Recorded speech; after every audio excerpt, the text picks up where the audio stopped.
country needs every ounce of its energy to restore itself. The costs of government are all assessed upon the people. This means that the farmer is doomed to provide a certain amount of money out of the sale of his produce, no matter how low the price, to pay his taxes. The manufacturer, the professional man, the clerk must do the same from their income.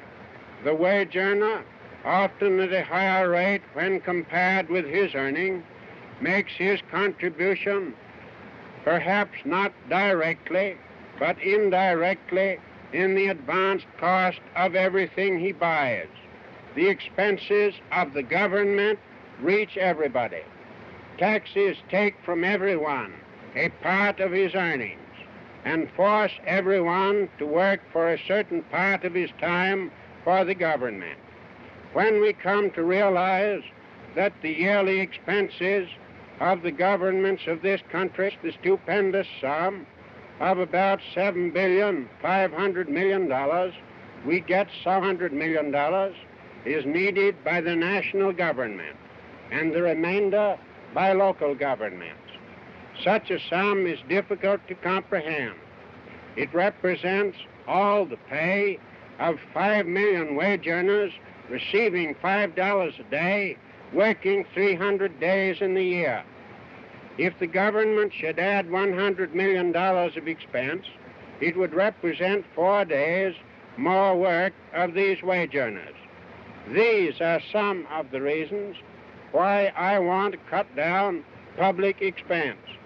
I want the people of America to be able to work less for the government and more for themselves. I want them to have the rewards of their own industry. This is the chief meaning of freedom.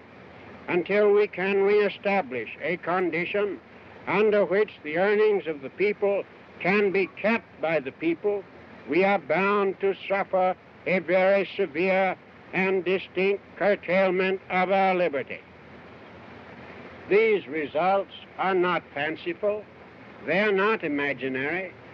They are grimly actual and real, reaching into every household in the land. They take from each home annually an average of over $300, and taxes must be paid.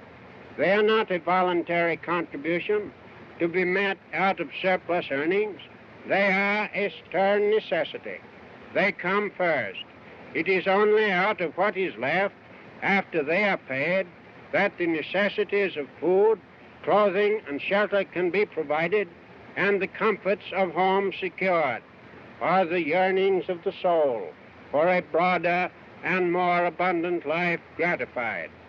When the government effects a new economy, it grants everybody a life pension with which to raise the standard of existence.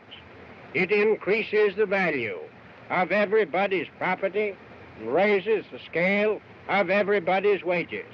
One of the greatest favors that can be bestowed upon the American people is economy in government.